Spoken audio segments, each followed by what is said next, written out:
oh ini ada di platform online yang ada pinjaman online atau ada transaksi online ini bocor. Seperti yang sering beberapa kali ada di dalam publik ini. Nah itu bingung siapa yang ini ya? Apakah polisi, ataukah BSSN, ataukah siapa yang menjadi pihak pemerintah untuk mengejar pencurian data sampai ke luar negeri?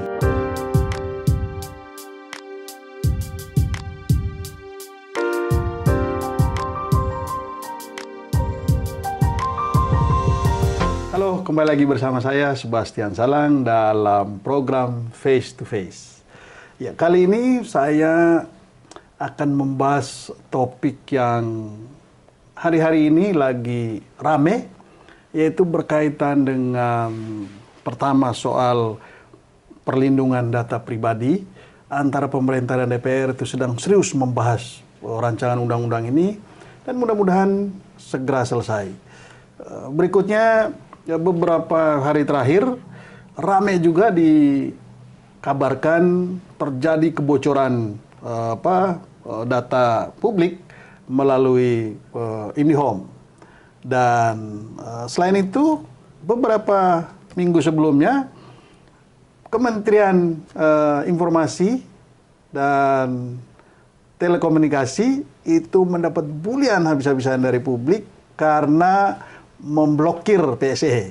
Nah, untuk membahas ini, saya sudah bersama seorang narasumber yang sangat berkompeten di bidangnya.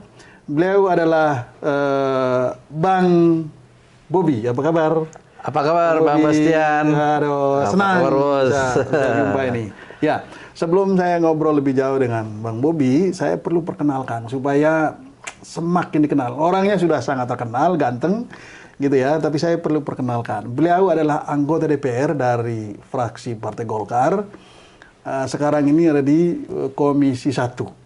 Dan jangan lupa, beliau adalah Ketua DPD 1 Provinsi Sumatera Selatan. Sumatera Selatan. Nah, ini kan luar biasa. Ini seorang politisi muda yang luar biasa.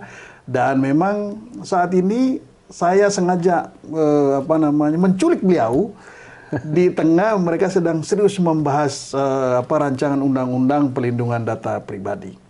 Ya, saya langsung aja, Bang Bobi, apa kabar? Apa kabar, Bang Bas? Oh, thank you banget nih, udah sampai ke sini. Kalau nggak begini kita susah ketemu, lagi sibuk. Siap, kita selalu siap. Mantap lah. Ya, Bang Bobi,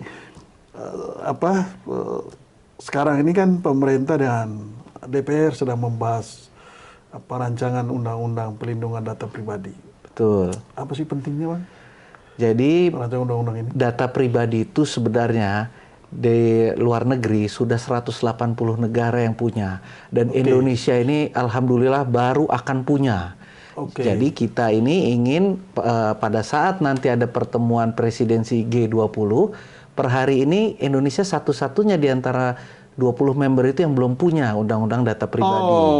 Nah, itu yang paling utama. Begitu pertemuan malu dong kalau. Malu dong, kita nggak sejajar. Nah, kalau dengan selesainya nanti semoga hari ini selesai, nanti presidensi G20 kita sudah punya ya, tingkat yang sama dengan negara-negara lain. Dan ini nanti artinya kalau kita sudah setingkat, kita bisa melakukan transfer data, dengan mereka juga bisa transfer data ke sini karena perlindungannya sama, udah tingkatannya sama.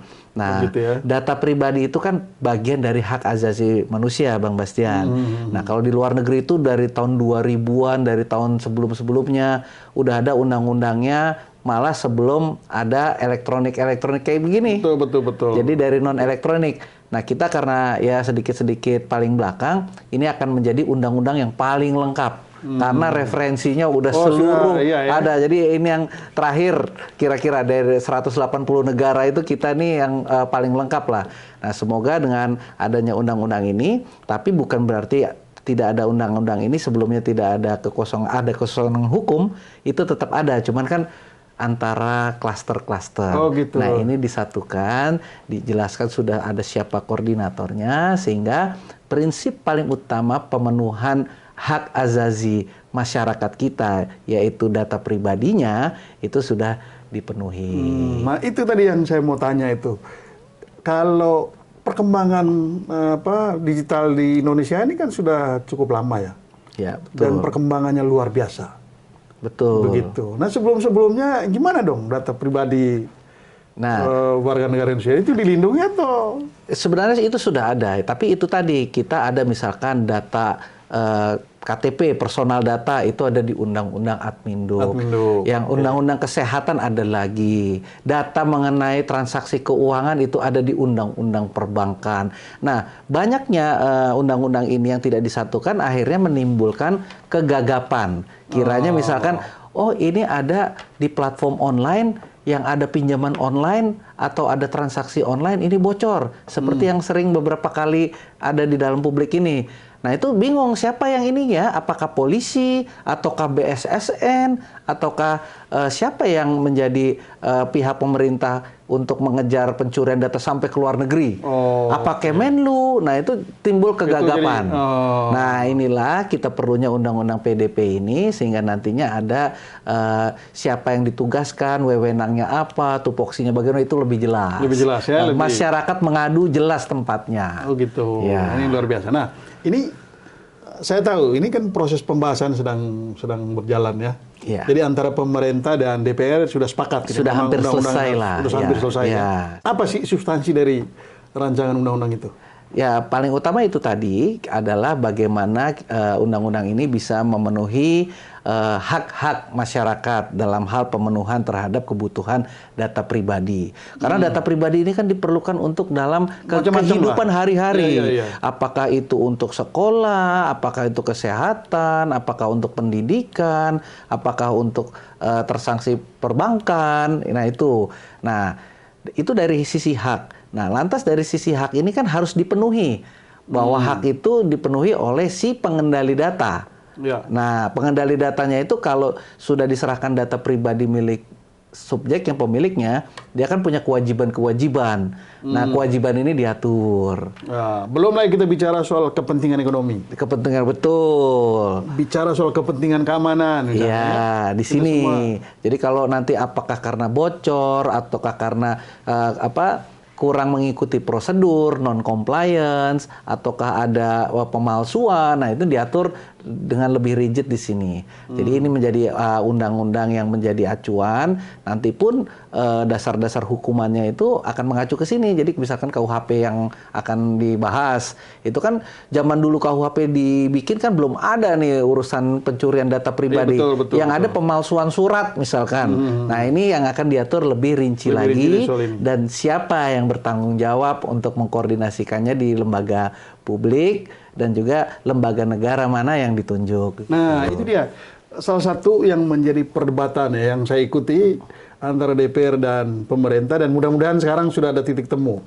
Ini soal siapa yang yang mengontrol, mengawasi soal data pribadi ini. Apakah lembaga independen atau pemerintah? Ini Bang Bastian ini ternyata ini dalam juga ini ternyata pertanyaannya ini.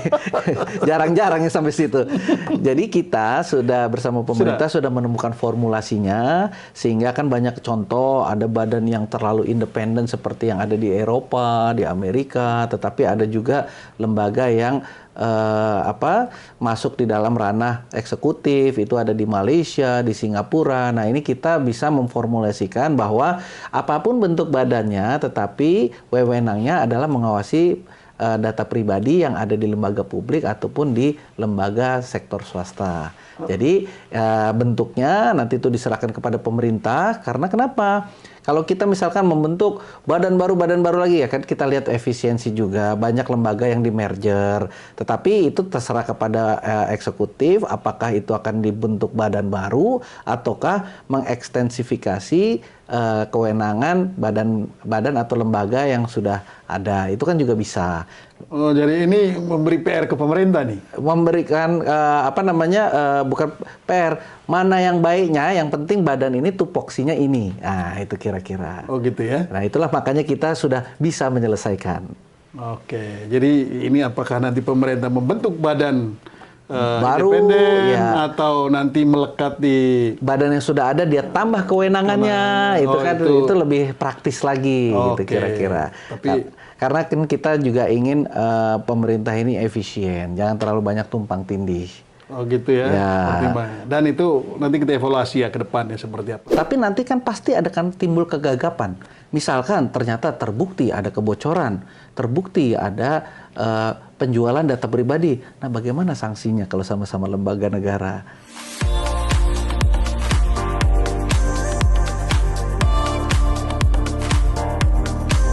Ikuti program Camera, catatan Menko Airlangga.